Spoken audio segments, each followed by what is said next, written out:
Bring it. Okay, so I stole this one from my kids' schoolwork. I mean, I didn't really steal it, but I got the idea from it, and I thought it was pretty interesting, especially because we just experienced an election. There's all this talk of voter fraud and all this stuff, right? Well, this was a few years ago, but I think it was like maybe 2014, 15, something like that. The states were going through this idea that we need to have voter IDs. IDs are kind of important, right? We don't always enforce our immigration laws, but I think voting is one of those important things that you should be a citizen and a verified citizen to be able to do, right?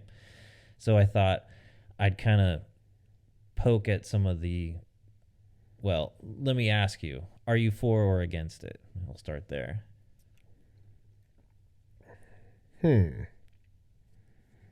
Yes. That's not a good answer. Are you for? Or, I'll answer the first question.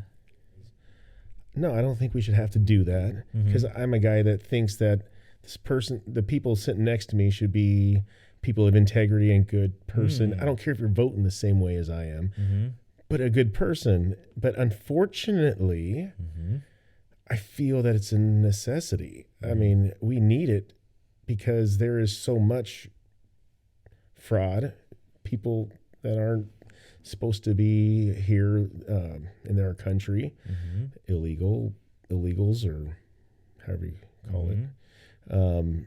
But because of that, I feel like we have to have it. So I don't want it at all, but it's sad that I think that we need it. But is it taking one of our liberties away? I don't feel that it is. I don't know. Well, see, I would agree with you. I don't want it, but I think it might be necessary. And for the same reasons, I really think that people who are here legally have now the legal right to vote in our elections. But how do you know that someone's here legally? You don't generally give proof, right? If you register to vote, you give a little bit of information, but when you actually go and cast your ballot, there's no real verification. I mean, at least in Oregon, the only verification is your signature. Yeah. Right? I mean, they mail you the ballot. Yep.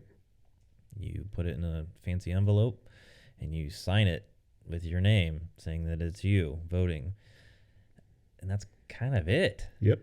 Right? So here's the other thing is that in the United States, we have so many different states with so many different methods of casting your ballot. Yeah. I found that out this year. I didn't know. Oh, really? Yeah. Yeah. We have quite a few different systems, quite a few different policies and how you would process what counts and what doesn't count. There's a lot of stuff that is different between each state, and I'm okay with having states running things, slightly different. But when it comes to elections, I would kind of like things to be a little bit more standardized across the board, because to me that just gives me a little bit more confidence in the integrity of those ballots. Right. I was listening to the radio, and one of the radio hosts was suggesting a method of voting, and he suggested that we already have a system in place of secure banking transactions through an ATM. And he says, why not on election day be able to have ATMs process votes for people? You just go to your ATM or an ATM. They've got a camera, they've got a keypad, right? They've got touch screens. You could easily show your ID that compares your ID with who's there in front of the camera, verifies who you are, right? And then you can cast your ballot on that screen. And in one swoop, it's a secure system. It has to be the financial system. It has to be secure, so not easily hackable, right? It verifies who you are immediately so that you can only vote the one time. Right. So you get to have your vote count for you.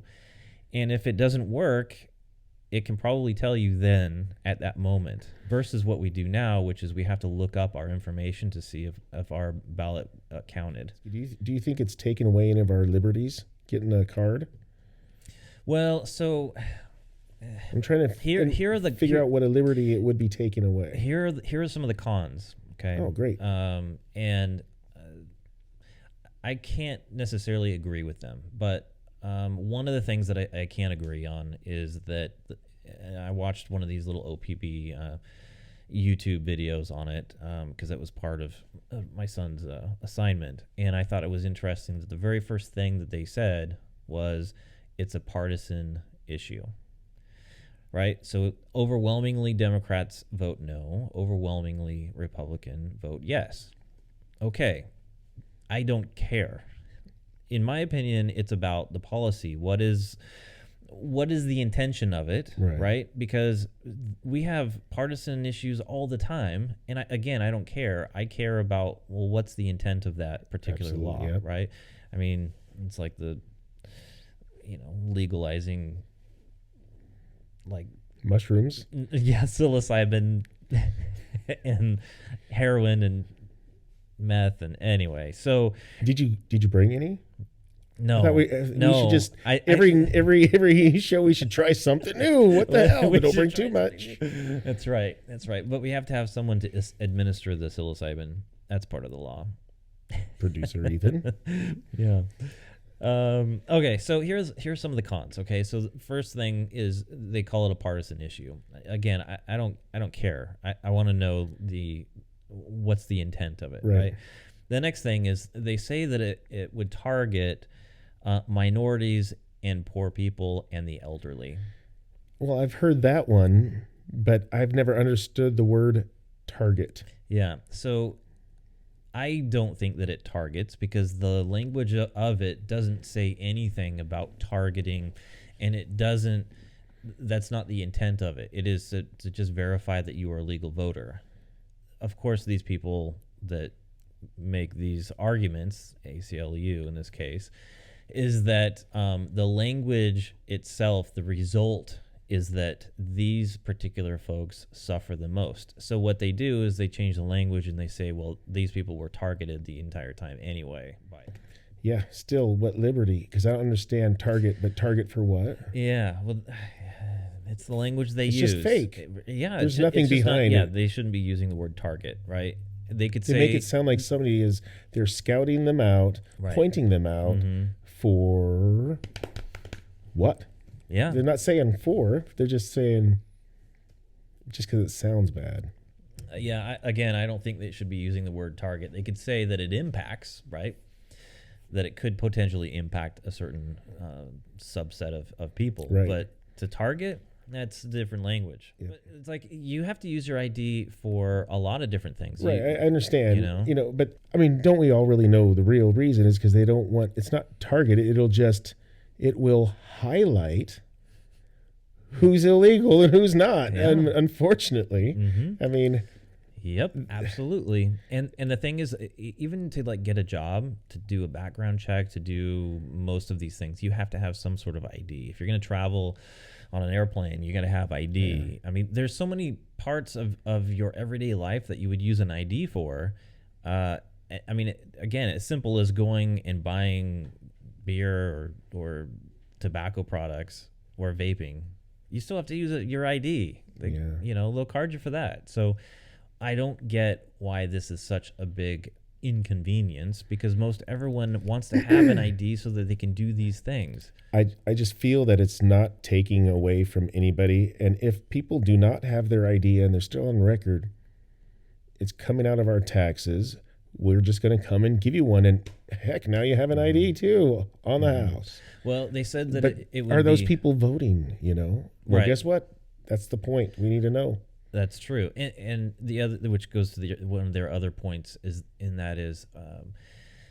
that basically it would eliminate many people from voting, but because they don't know who those folks would be, that like there's no problem. They make it sound like there's no fraud going on, and so this is unnecessary. Well, It's because there's no way of verifying really, truly, are they here legally based on whatever their voter registration is and in their signature. I mean, I know I'm wrong, but I feel that if anybody's voting in America, every voter would want the next guy to be checked out. I mean, it's interesting that many other countries that have elections like this also require ID.